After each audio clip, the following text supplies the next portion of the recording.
Hello friends, how are you? I hope guys you are good. Discuss करेंगे Hindi grammar और आज का topic रहेगा हमारा वर्णमाला। और फ्रेंड्स, ये जो टॉपिक है वर्णमाला, ये अपने आप में बड़ा टॉपिक है, मैं आपको बता चुकी हूँ।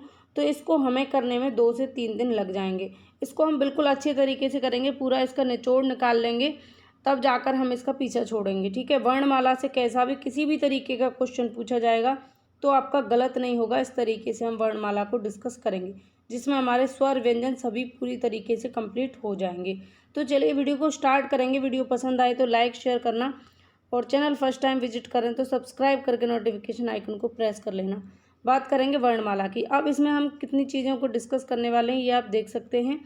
तो जितना हम आज इस वीडियो में डिस्कस करेंगे उसी से मैं आपके लिए क्विज बनाऊंगी, तो आप लोग रेडी रहिएगा कंप्लीट पूरी तरह अपना 100% देने के लिए, और आज आपका रिजल्ट बेहतर रहेगा ऐसी मैं उम्मीद करती हूँ। तो यहाँ पर वर्णमाला को हम डिस्कस कर लेते हैं। वर्णमाला सभी जानते हैं। वर्णमाला क्या है? वर्णों के व्यवस्थित व क्रमबद्ध समूह को हम वर्णमाला कहते हैं। वर्णों का कैसा समूह हो? व्यवस्थित हो और क्रमबद्ध हो। जैसे मान लीजिए यहाँ पर लिखा है खा, और यहाँ मैंने लिख दिया माँ, और फिर लिख दिया पा, और फिर लिख दिया का। इस तरीके से अगर मैं बनाऊँ और मैं यहाँ लिख दूँ दा, और फिर लिख दूँ आ, और फिर लिख दूँ ठीक है, ये आहा। तो अब बताइए आप, क्या ये व्यवस्थित समूह है? नहीं है। तो व्यवस्थित समूह का मतलब है एक सिस्टम में एक क्रमबद्ध तरीके से लिखे हुए वर्णों को बिल्कुल क्रमबद्ध तरीके से जो रखे हैं आपके सामने, उसको हम वर्णमाला कहेंगे। वर्णमाला कब कहेंगे? जब हमारा वर्णों का जो समूह है वो व्यवस्थित होगा, क्रमबद्ध होगा। इसके बाद बात आती है वर्ण की और ध्वनि की। ठीक, तो वर्ण क्या है? ध्वनि का लिखित रूप। सीधा सीधा इतना सा समझेंगे कि वर्ण क्या है? वर्ण ध्वनि का लिखित रूप है। ठीक है, वर्ण ध्वनि का लिखित रूप है, और वर्ण भाषा की सबसे छोटी इकाई है। ठीक, अगर लिखित रूप में पूछी जाए तो। और फिर पूछ लिया जाता है, अगर ऑप्शन में वर्ण ही ना दिया हो, ध्वनि दिया हो कि भाषा की सबसे छोटी इकाई क्या है, तब भाषा की सबसे छोटी इकाई हम ध्वनि करेंगे, क्योंकि ध्वनि जो है वो वर्ण का मौखिक रूप है। ठीक है, इन दोनों के लिए आप कितना सा ध्यान रखेंगे? वर्ण यहाँ ध्वनि का लिखित रूप होगा, ध्वनि ये वर्ण का मौखिक रूप होगा।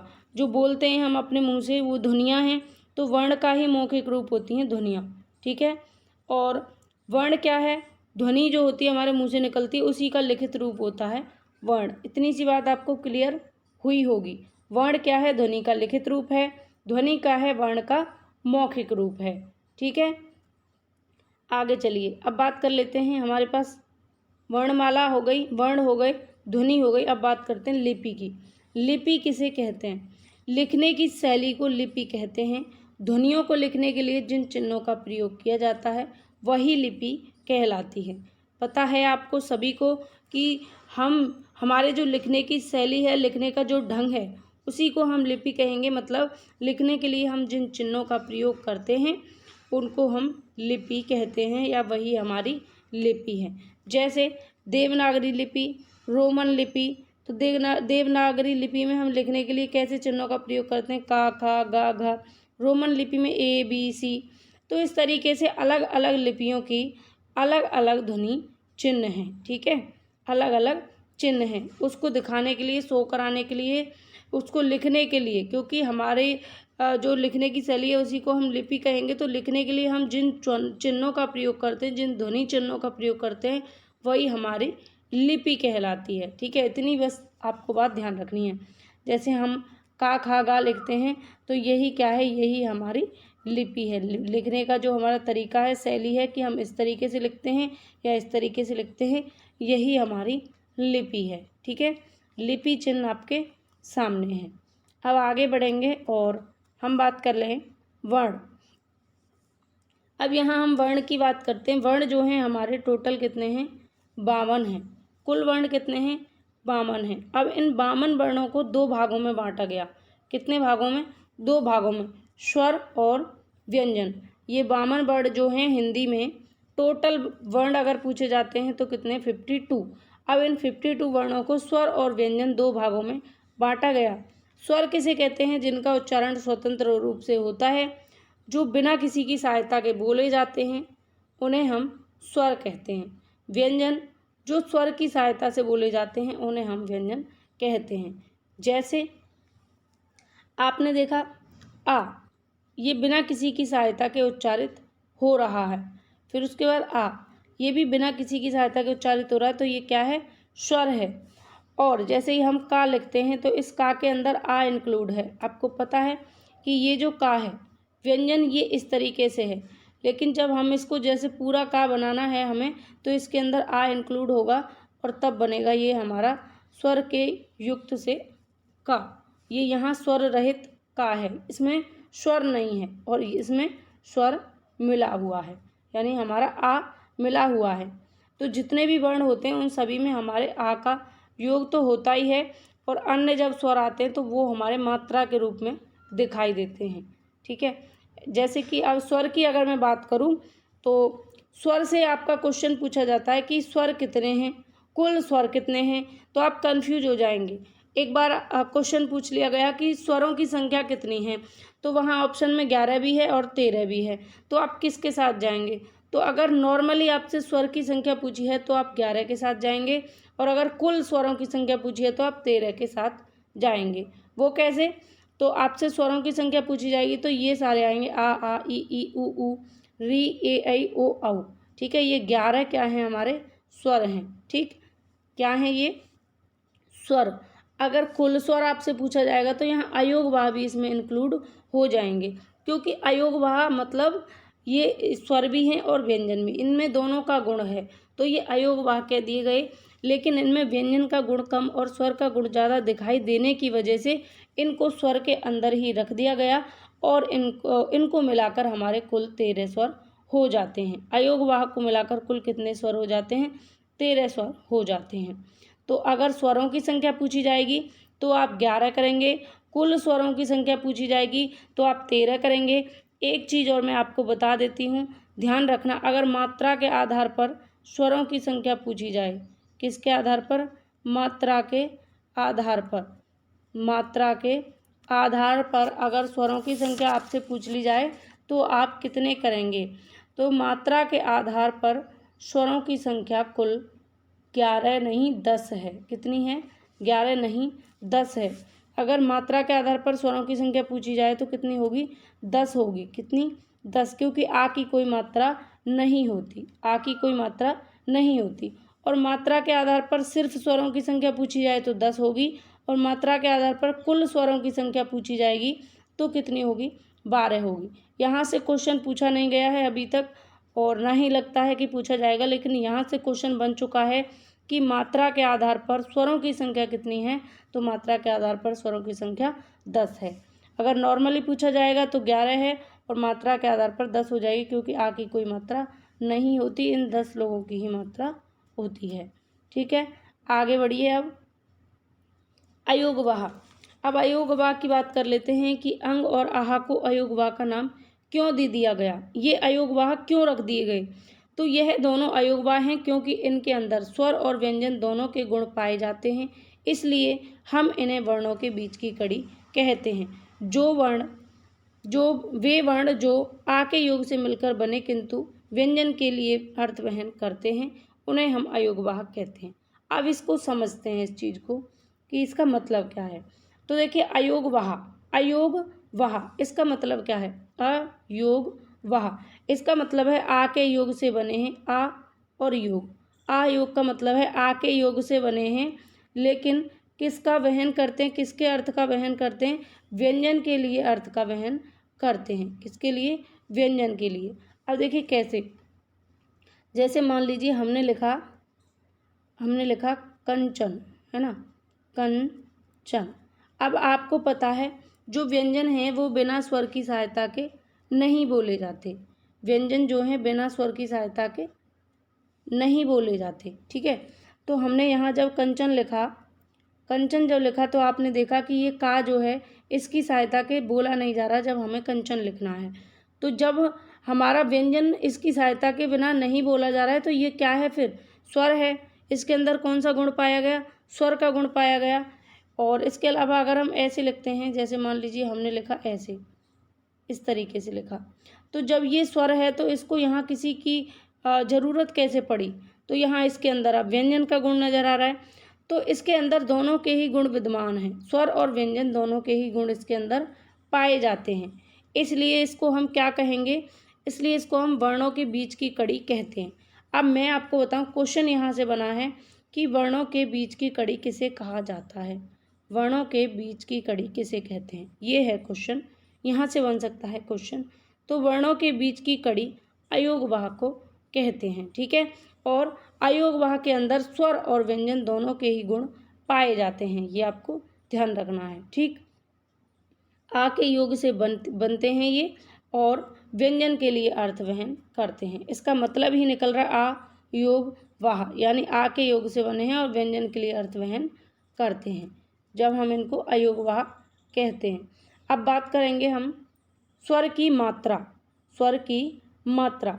तो व्यंजनों के विभिन्न प्रकार के उच्चारणों को स्पष्ट करने के लिए जब व्यंजन के साथ स्वर का योग करते हैं तो स्वर अपने मूल रूप में न आकर जिस रूप में आते हैं उस रूप को स्वर की मात्रा कहते हैं।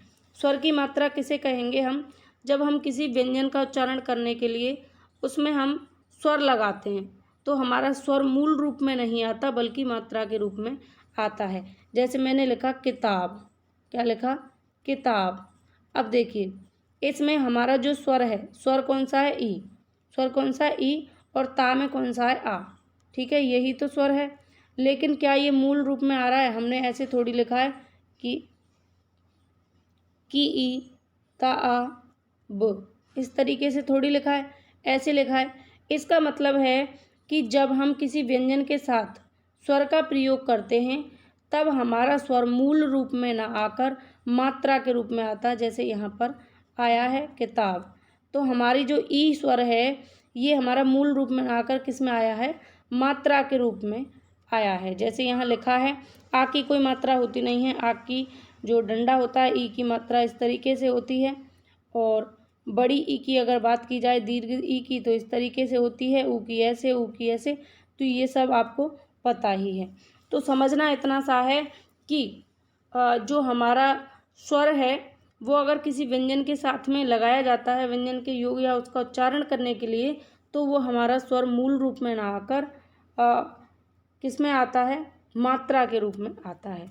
अब आगे बढ़िए, जब किसी शब्द में किसी व्यंजन के साथ, जब किसी शब्द में, जब कोई शब्द होगा और उसमें किसी व्यंजन के साथ लगातार दो स्वर जुड़ते हैं तो पहला स्वर अपनी मात्रा के रूप में तथा दूसरा स्वर अपने वास्तविक रूप में आता है। जैसे शुरुआत, गुंजाइश, मात्राएं।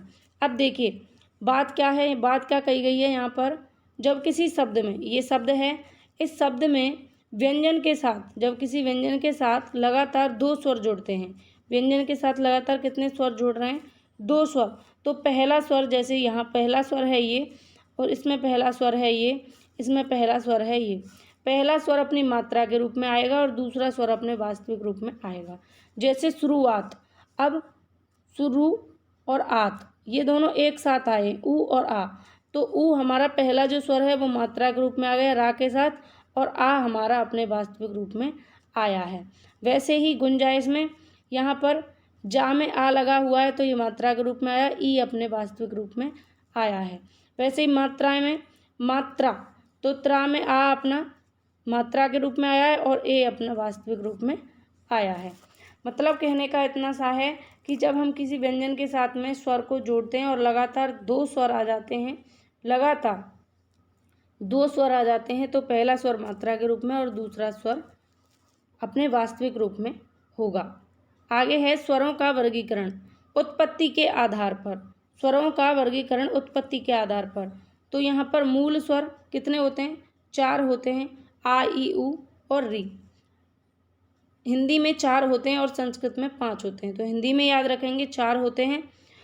और संधि स्वर, जो स्वर मूल स्वर के जुड़ने से बनते हैं उन्हें संधि स्वर, गुरु स्वर अथवा दीर्घ स्वर कहते हैं। ये जो हमारे मूल स्वर हैं इनको हम लघु स्वर के नाम से भी जानते हैं, और जो संधि स्वर हैं इनको हम संधि स्वर, दीर्घ स्वर और गुरु स्वर के नाम से भी जानते हैं।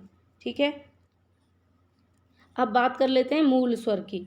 मूल स्वर जिसकी उत्पत्ति अपने आप हुई हो, अर्थात जो मौलिक हो। मतलब इतना है कि जो ओरिजिनल हो, जिसकी उत्पत्ति खुद से हुई है, उसे हम मूल स्वर या मौलिक स्वर कहेंगे, जिसके अंदर ओरिजिनलिटी होगी, है ना। उसके बाद बात करेंगे संधि स्वर की। संधि स्वर जो दूसरे स्वरों के मेल से बने हैं, जैसे मूल स्वर हैं इनके ही योग से बनेंगे संधि स्वर, ठीक है। अब संधि स्वर को दो भागों में बांटा गया, मूल दीर्घ सजातीय स्वर और यहाँ पर संयुक्त स्वर। मूल दीर्घ सजातीय स्वर कौन से हैं? जो अपने एक ही सजातीय स्वर से बने हैं, जैसे आ प्लस आ बराबर आ, ई धन ई बराबर ई, उ धन उ बराबर उ, ठीक है। कैसे? आ धन आ बराबर आ। अब आपको पता है कि ये सजातीय स्वर है, ये भी सजातीय स्वर है, तो दोनों सजातीय स्वरों के योग से जो स्वर बना है उसको हम कहेंगे मूल सजातीय स्वर। ये कैसा स्वर है? मूल सजातीय स्वर। उसी तरीके से ई और ई के योग से बना है ई, ठीक है। ऐसे ही उ और उ, इसके योग से बना है उ, तो ये कैसा स्वर हुआ? मूल सजातीय स्वर। अब मूल सजातीय स्वरों की संख्या अगर पूछी जाए तो आपको 3 लगाना है, ठीक है। कितना? 3 लगाना है। अगर मूल स्वरों की संख्या पूछी जाए तो 4 लगाना है, आ ई उ और री। और मूल दीर्घ मूल, ठीक है, मूल दीर्घ सजातीय स्वर, मूल दीर्घ, जब दीर्घ शब्द जुड़ जाएगा तो आप कितना करेंगे? 3, क्योंकि दीर्घ का मतलब है बड़ा।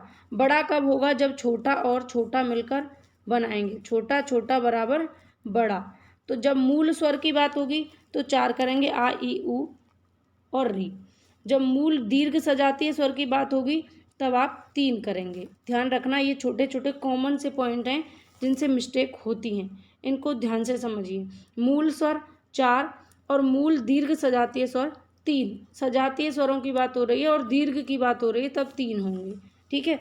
री का कोई सजातीय स्वर मिलकर री नहीं होता, हिंदी में री का कोई दीर्घ री नहीं होता। फिर उसके बाद संयुक्त स्वर हैं, जैसे संयुक्त स्वर हैं आपके पास ए आई ओ औ। अब इनको हमने संयुक्त नाम क्यों दिया, इनको दीर्घ नाम क्यों नहीं दिया? संयुक्त इसलिए दिया क्योंकि ये सजातीय नहीं है, अलग अलग स्वरों से मिलकर ये बनते हैं, अलग अलग स्वरों से मिलकर बनते हैं। जैसे आ धन ई बराबर ए, फिर उसके बाद ए आ धन ए बराबर आई। अब आप देखेंगे हमने जब दीर्घ स्वर बनाए थे सजातीय तो हमने आ धन आ किया था, यानी इधर भी सेम स्वर और इधर भी सेम स्वर, सजातीय स्वर बराबर दीर्घ हो गया था। लेकिन यहाँ आप देखिए, यहाँ आ है और यहाँ ई है, तो ये सजातीय नहीं है, विजातीय हैं, अलग अलग जाति हैं इनकी, इसलिए इनको हम दीर्घ सजातीय स्वर की श्रेणी में नहीं रखते बल्कि संयुक्त स्वर की श्रेणी में रखते हैं, क्योंकि ये अलग अलग स्वरों से मिलकर बने हुए स्वर हैं, इसलिए कैसे हो जाएंगे? ये संयुक्त स्वर हो जाएंगे। संधि स्वर 2 प्रकार के होते हैं, मूल दीर्घ सजातीय स्वर और संयुक्त स्वर, क्योंकि ये भी संधि होकर बने हुए हैं दीर्घ वाले और संयुक्त भी संधि होकर बने हुए हैं। फर्क सिर्फ इतना है, ये सजातीय वर्णों से बने हैं, सजातीय स्वरों से बने हैं, और ये विजातीय स्वरों से बने हैं, ठीक है। तो आज की इस वीडियो में इतना ही रखते हैं। नेक्स्ट वीडियो में हम डिस्कस करेंगे आगे वाली चीज़ें। उत्पत्ति के आधार के बाद में हम बात करेंगे फिर उच्चारण काल के आधार पर, हर्ष दीर्घ प्लुत और जीव के प्रयोग के आधार पर, अग्र पश्च मध्य, उसके बाद ओष्ठ की आकृति के आधार पर, ओष्ठ की स्थिति के आधार पर, मुख खुलने की स्थिति के आधार पर स्वरों के भेद। तो स्वरों के अलग अलग प्रकार से क्वेश्चन पूछे जाते हैं कंपटीशन लेवल में, तो हमें सभी तरीके के क्वेश्चंस के लिए तैयार रहना होगा, किसी भी क्वेश्चन में आपको फंसना नहीं है। और फ्रेंड्स, आप हमें फेसबुक, इंस्टा और टेलीग्राम पर भी फॉलो कर सकते हैं, और टेलीग्राम पर PDF फाइल आपको यहाँ प्रोवाइड कराई जाती है, एक्सपर्ट ओपिनियन ऑफ यू, तो इसको आप सभी बिल्कुल ज्वाइन कर लीजिए, जिससे आपको फ्री ऑफ कॉस्ट बिल्कुल नोट्स प्राप्त हो सकें। तो वीडियो को लाइक कर दें, अगर अभी तक लाइक नहीं किया, लाइक करना भूल गए हैं, अगर वीडियो को देखने में लीन हैं और लाइक करना भूल गए तो लाइक करें, और अपने दोस्तों के साथ में शेयर ज़रूर करें, अपने सभी ग्रुप में, जितने भी ग्रुप्स हैं सभी में शेयर करें।